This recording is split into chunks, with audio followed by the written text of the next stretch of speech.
What if the 20th century's first global catastrophe was kicked off, in part, by one man's jealousy of his British cousins and their incredible navy? That sounds like fiction, but it isn't. This is the story of Germany's Kaiser Wilhelm II and his dangerous obsession with challenging the most powerful navy in the world. He dreamed of a German fleet that could stand toe-to-toe with Britain's. And in chasing that dream, he lit the fuse on a frantic arms race. It was a colossal clash of steel, national pride, and firepower that would poison the relationship between two powerful empires and play a critical role in steering the world toward the First World War. At the turn of the 20th century, Europe was a powder keg of simmering rivalries, and Germany, newly unified and bursting with industrial power, was ready to claim its place in the sun. And at the helm, Kaiser Wilhelm II, a man who was, let's say, complicated. He was the grandson of Britain's Queen Victoria, and he had a bizarre chip on his shoulder, a mix of total admiration and burning jealousy for his British relatives and their globe-spanning empire. As a boy, he'd fallen in love with the sight of British warships, and he grew up dead set on having a navy just as magnificent. This personal obsession quickly merged with Germany's new, aggressive foreign policy, Weltpolitik, or world policy.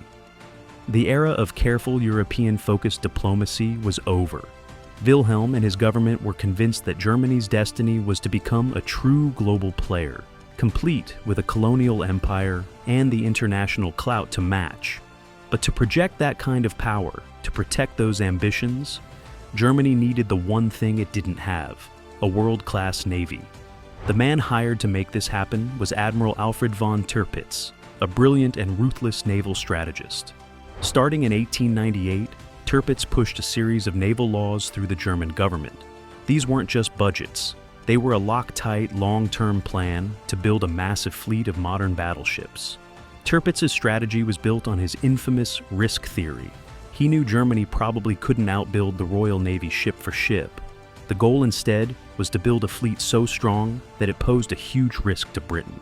Even if Britain won a war, its navy would be so battered that it would lose its top dog status to other naval powers.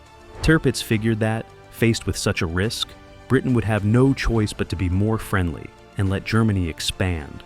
It was an epic strategic gamble, and it was based on a complete misread of the British mindset.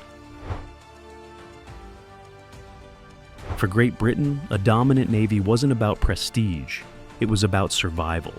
As an island nation with an empire that stretched across the globe, its safety and wealth depended entirely on controlling the waves.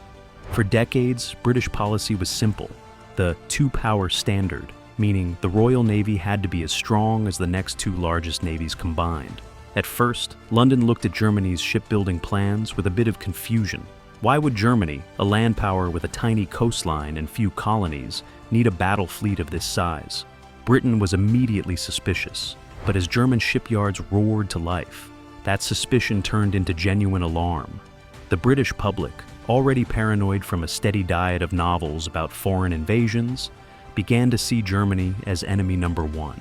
Nationalist groups in both countries poured fuel on the fire, stoking mutual distrust.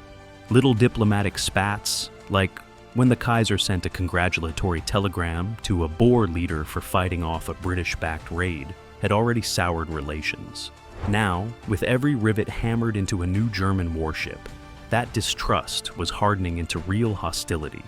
The British government was under immense pressure to meet the German challenge head-on. The stage was set, not just for a contest of shipbuilding, but for a full-blown clash of national wills. Britain was not about to let its imperial lifeline be threatened.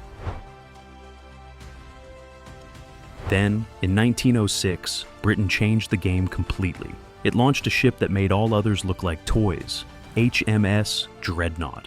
This thing was a technological marvel, a revolution in steel. It had two game-changing features: an all-big gun design with 10 massive 12-inch guns, and new steam turbine engines that made it shockingly fast. Before Dreadnought, battleships had a messy mix of big, medium, and small guns. This new design correctly assumed that future naval battles would be fought from so far away that only the biggest guns would matter. The impact was instantaneous. HMS Dreadnought rendered every single battleship on the planet, including Britain's own massive fleet, obsolete overnight. But this brilliant leap forward had a deeply ironic twist. While it proved Britain's naval genius, it also leveled the playing field. Suddenly, Britain's huge advantage in older, pre-dreadnought ships meant nothing. The arms race was reset to zero. Now, all that mattered was who could build the most dreadnoughts. Germany leaped at the opportunity, immediately starting construction on its own dreadnoughts. The race went into overdrive. The British public, whipped into a panic by the press, started chanting the slogan, "We want 8 and we won't wait," logically demanding the government fund 8 new battleships. The competition was on. Both nations poured staggering sums of money into building bigger, faster, and deadlier ships, soon known as super dreadnoughts. And while Britain kept its numerical lead, the gap wasn't the unassailable fortress it had been before. The game had changed, and the stakes were higher than ever. If you're finding this story of clashing egos and world-changing technology fascinating, take a second to subscribe for more deep dives into the moments that defined our history. This naval obsession was costing Germany a fortune. Trying to fund Europe's biggest army and build the world's second biggest navy was putting an unbelievable strain on the nation's finances, plunging the government deeper into debt. This sparked furious political debates inside Germany. Was it really wise to be provoking the world's greatest naval and financial power? Diplomatically, the naval race was a complete disaster for Germany. Instead of scaring Britain into becoming an ally, it did the exact opposite. Spooked by German aggression, Britain ditched its policy of splendid isolation and started making friends with its old rivals. It signed the Entente Cordiale with France in 1904 and the Anglo-Russian Entente in 1907, creating the Triple Entente. Germany's grand naval plan had managed to unite its most powerful potential enemies against it. The toxic atmosphere of suspicion killed any real chance for diplomacy. By 1912, even the German government could see it wasn't working.